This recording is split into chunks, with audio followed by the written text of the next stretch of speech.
বিসমিল্লাহির রহমানির রহিম। কিশোরগঞ্জ জেলা আইডিয়াল স্কুল কর্তৃক আয়োজিত KZIS হোম স্কুলের অনলাইন ক্লাসে সপ্তম শ্রেণীর সকল শিক্ষার্থীদের স্বাগত। আমি নাদিয়া সুলতানা, সহকারী শিক্ষক বিজ্ঞান। আজকে আমি সপ্তম শ্রেণীর বিজ্ঞান বিষয়ের ক্লাস নিব। আজকে আমি তোমাদের সাথে একটি সৃজনশীল প্রশ্ন নিয়ে আলোচনা করব। তোমরা তোমাদের বইয়ের পৃষ্ঠা 54 বের করে খাতা কলম নিয়ে বসো এবং সৃজনশীল প্রশ্নটি দেখো। আমরা জানি সৃজনশীল প্রশ্নে একটি উদ্দীপক বা দৃশ্যকল্প দেওয়া থাকে। সেই উদ্দীপক বা দৃশ্যকল্পের আলোকে প্রশ্নগুলোর উত্তর আমাদেরকে করতে হয়।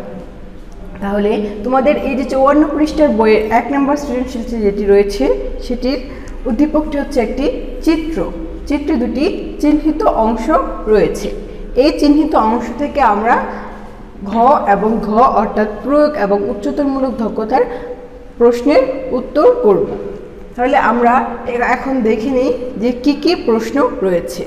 আমরা সৃজনশীল প্রশ্ন বইয়ে আমরা যে পড়াগুলো পড়েছি অধ্যায়ে সেগুলোর আলোকে উত্তর করে থাকি। তাহলে প্রথম প্রশ্নটি রয়েছে বিলাই কি? আমরা এই প্রশ্নের উত্তরটি সরাসরি বই থেকে দিব, অর্থাৎ আমরা বইয়ে যে অংশটুকু পড়েছি সেখান থেকে সরাসরি বিলাই কি এই উত্তরটি আমরা সরাসরি দিব। বিলাই হচ্ছে ক্ষুদ্রান্তের শেষ অংশে ইলিয়ামের প্রাচীর গাত্রে আঙুলের মতো প্রক্ষেপিত একটি অংশ থাকে, একে বিলাই বলা হয়। অর্থাৎ ক্ষুদ্রান্তের শেষ অংশে ইলিয়ামের প্রাচীর গাত্রে আঙুলের মতো প্রক্ষেপিত যে অংশগুলো দেখা যায় তাদেরকে বলা হচ্ছে বিলাই। পরবর্তী প্রশ্নটি হচ্ছে খাওয়ার পর দাঁত ব্রাশ করা উচিত কেন? ব্যাখ্যা করো। এটি আমাদেরকে একটু বুঝে এবং বইয়ের পড়ার আলোকে উত্তর করতে হবে। খাওয়ার পর দাঁত ব্রাশ কেন করতে হয়? দাঁত আমাদের একটি গুরুত্বপূর্ণ দেহের অঙ্গ বা অংশ। দাঁতের যত্ন আমাদেরকে নিতে হয়, কেননা দাঁতের যত্ন না নিলে দাঁত যদি নষ্ট হয়ে যায় তাহলে মানুষের অনেক ধরনের অসুবিধা দেখা দেয়। তাহলে আমাদের কি করতে হয়? দাঁতের যত্ন নিতে হয়। এখন খাওয়ার পর দাঁত ব্রাশ করা উচিত কেন? কারণ হচ্ছে খাওয়ার পর দাঁতের ফাঁকে ফাঁকে খাবারের কণা আটকে থাকে। এই খাবারের কণা যেগুলো দাঁতের ফাঁকে ফাঁকে আটকে থাকে সেগুলো মুখে পচা দুর্গন্ধ সৃষ্টি করে, ফলে মুখ থেকে দুর্গন্ধ বের হয় এবং দাঁতের ক্ষয় হয়। খাবার আটকে থাকার ফলে দাঁতের ক্ষয় হয়।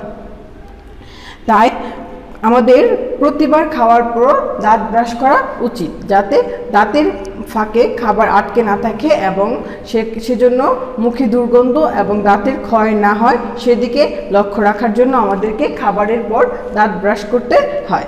এজন্য আমাদেরকে সকলকে কি করতে হবে? খাবারের পর দাঁত ব্রাশ করতে হবে, যাতে দাঁতের সঠিক পরিচর্যা আমরা নিতে পারি। এরপরে 3 নম্বরের যে প্রয়োগ প্রশ্নটি রয়েছে সেটি হচ্ছে ওয়াই চিহ্নিত অংশটির কার্যকারিতা ব্যাখ্যা করো। এখন আমরা উদ্দীপকে দেখি ওয়াই চিহ্নিত একটি অংশ রয়েছে। আমাদেরকে প্রথমে বুঝতে হবে যে এই ওয়াই চিহ্নিত অংশটির নাম কি। আমরা যে বইয়ে পড়েছি বা অধ্যায়ে পড়েছি, এখানে আমরা যে পাকস্থলীর যে চিত্রটা দেখেছিলাম সেখান থেকে আমরা এখানে চিহ্নিত চিত্রগুলো বা চিহ্নিত অংশগুলো আমরা চিনতে পারি। আমাদেরকে ওই পড়ার আলোকে এখান থেকে কি করতে হবে? চিহ্নিত অংশগুলোর নাম জানতে হবে। আমরা যদি নামটা বলতে পারি তাহলে আমরা সঠিকভাবে প্রশ্নের উত্তরটি লিখতে পারবো। আমরা যদি সঠিকভাবে এই চিহ্নিত অংশটি চিনতে না পারি তাহলে আমরা প্রশ্নের সঠিক উত্তর দিতে পারবো না। তাই আমাদেরকে কি করতে হবে? ভালোভাবে এবং সঠিকভাবে চিহ্নিত অংশটার নাম জানতে হবে। তাহলে এখন আমরা যে এই ওয়াই চিহ্নিত অংশটি দেখতে পাচ্ছি এটির নাম কি? প্রথমে আমাকে এটা জানতে হবে এই ওয়াই চিহ্নিত অংশটি কি। আমরা যে পাকস্থলী চিত্র দেখেছিলাম সেখান থেকে আমরা জানি এই ওয়াই হচ্ছে একটি পাকস্থলী। ওয়াই অংশটি হচ্ছে কি? পাকস্থলী। এখন আমাদেরকে বলা হয়েছে ওয়াই চিহ্নিত অংশটির কার্যকারিতা ব্যাখ্যা করো। তাহলে আমরা কিসের কার্যকারিতা ব্যাখ্যা করব? আমরা পাকস্থলীর কার্যকারিতা ব্যাখ্যা করব। পাকস্থলীর কি কার্যক্রম রয়েছে সেটা আমরা ব্যাখ্যা করব। তাহলে পাকস্থলী হচ্ছে অন্ননালী ও ক্ষুদ্রান্তের মধ্যবর্তী স্থানে অবস্থিত একটি অংশ। আমাদের দেহের অন্ননালী এবং ক্ষুদ্রান্তের মধ্যবর্তী অংশটি হচ্ছে কি? পাকস্থলী। পাকস্থলী গলবিল ও অন্ননালীর ক্রমসংকোচনের ফলে পিচ্ছিল খাদ্যবস্তু পাকস্থলীতে এসে জমা হয়। আমাদের গলবিল এবং অন্ননালীর ক্রমসংকোচনের ফলে পিচ্ছিল খাদ্যবস্তু এসে এই পাকস্থলীতে জমা হয়। এরপরে হচ্ছে গ্যাস্ট্রিক গ্রন্থি এবং হাইড্রোক্লোরিক অ্যাসিড ক্ষারিত হয়ে খাদ্যবাহিত ব্যাকটেরিয়া ধ্বংস করে। পাকস্থলীর প্রাচীর নানা দিকে সঞ্চালিত হয়ে মুখগহ্বর থেকে আসা অর্ধচূর্ণ খাদ্যকে পিষে নরম করে।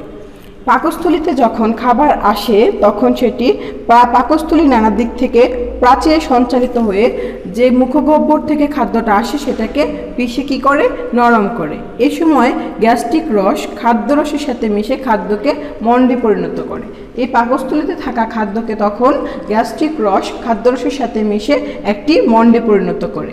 এরপর এর উপর বিভিন্ন এনজাইম পরিপাক কার্য সম্পন্ন করে। তাহলে এই পাকস্থলীতে খাদ্য মণ্ডে পরিণত হওয়ার পর বিভিন্ন ধরনের এনজাইম মিশে খাদ্য পরিপাকে সহায়তা করে। তাহলে আমরা বলতে পারি পাকস্থলী আমাদের খাদ্য পরিপাকে সহায়তা করে, অর্থাৎ পাকস্থলী হচ্ছে একটি গুরুত্বপূর্ণ অঙ্গ।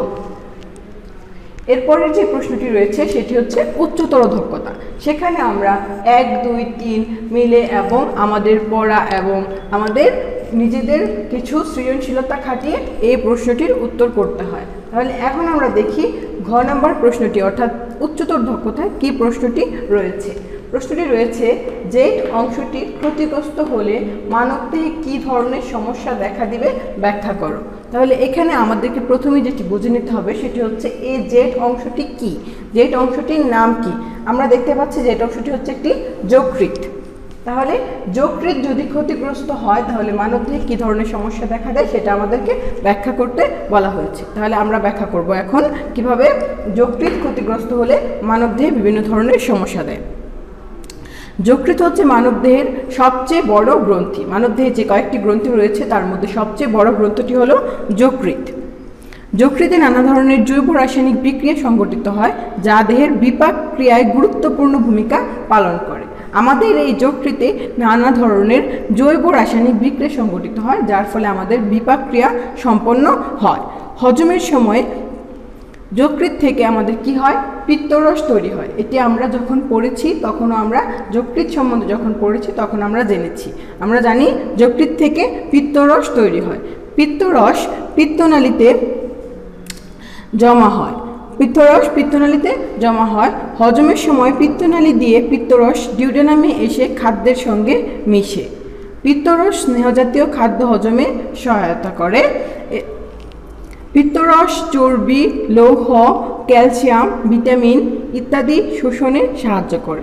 এছাড়াও শর্করা ও প্রোটিন বিপাকেও যকৃৎ গুরুত্বপূর্ণ ভূমিকা পালন করে। অর্থাৎ যকৃৎ স্নেহজাতীয় খাদ্য, শর্করা, প্রোটিন ইত্যাদি খাদ্য বিপাকে আমাদেরকে সহায়তা করে। শিশুদের লোহিত কণিকা উৎপাদনে যকৃৎ নিয়োজিত থাকে। শিশুদের লোহিত কণিকা অর্থাৎ লাল রক্তকণিকা উৎপাদনে যকৃৎ নিয়োজিত থাকে। যকৃতে বিভিন্ন হরমোন কর্মকাণ্ডে স্থায়ী অভ্যন্তরীণ পরিবেশ সৃষ্টি করে। অর্থাৎ আমরা দেখতে পাচ্ছি যকৃৎ আমাদের দেহের বিভিন্ন অত্যন্ত গুরুত্বপূর্ণ কার্যগুলো সম্পন্ন করে থাকে। যকৃৎ কোষের টক্সিন প্রশমিত করে, অর্থাৎ যকৃৎ মানবদেহের একটি গুরুত্বপূর্ণ অঙ্গাণু। তাই যকৃৎ ক্ষতিগ্রস্ত হলে স্নেহ, শর্করা ও প্রোটিন জাতীয় খাদ্যের পরিপাকে ব্যাহত হবে। যেহেতু যকৃৎ আমাদের স্নেহ, প্রোটিন এবং শর্করা জাতীয় খাদ্য বিপাকে সহায়তা করে, তাই যকৃৎ যদি ক্ষতিগ্রস্ত হয় তাহলে আমাদের এই স্নেহ, শর্করা, প্রোটিন খাদ্য বিপাকে কি হবে, সমস্যা দেখা দিবে। খাদ্য পরিপাকের জন্য ক্ষারীয় পরিবেশ সৃষ্টি হবে না। আমাদের খাদ্য পরিপাকের জন্য যে ক্ষারীয় উপাদানটি প্রয়োজন হয় সেই উপাদানটি কি হবে না, সৃষ্টি হবে না।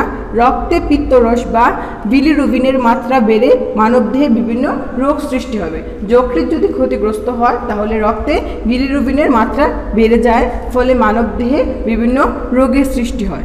যকৃতে কোলেস্টেরলের মাত্রা বেড়ে গেলে হার্ট অ্যাটাক ও স্ট্রোকের সম্ভাবনা বেড়ে যায়। যকৃতে যদি কোলেস্টেরলের মাত্রা বেড়ে যায় তাহলে মানুষের হার্ট এবং স্ট্রোকের সম্ভাবনা বেড়ে যায়। অর্থাৎ মানবদেহে যকৃৎ যদি ক্ষতিগ্রস্ত হয় তাহলে শারীরিক বিভিন্ন সমস্যা দেখা দেয়, এমনকি এই শারীরিক সমস্যার জন্য মানুষের মৃত্যু পর্যন্ত হয়ে থাকে। তাহলে আমরা এই 1 নম্বর সৃজনশীল প্রশ্নের সবগুলো প্রশ্নের উত্তর ভালোভাবে বুঝতে পেরেছি। আশা করি সবাই তোমরা ক্লাসটি মনোযোগ দিয়ে শুনেছো এবং এই প্রশ্নগুলির উত্তর তোমরা বুঝতে পেরেছো। তোমরা আরও সুন্দর করে এই প্রশ্নের উত্তরগুলি নিজেরা উত্তর করবে এবং সেই উত্তরটি তোমরা বাড়ির কাজের খাতায় লিখবে। অর্থাৎ তোমাদের বাড়ির কাজ হচ্ছে 54 পৃষ্ঠার সৃজনশীল 1। এই প্রশ্নের উত্তরটি তোমরা ভালোভাবে শিখবে এবং বাড়ির কাজের খাতায় সুন্দরভাবে লিখে সুস্পষ্ট এবং সুনির্দিষ্ট খাতায় লিখে স্কুলে জমা দিবে। সবাই বাসায় মনোযোগ দিয়ে পড়াশোনা করবে। সবাই ভালো থাকবে। ধন্যবাদ সবাইকে।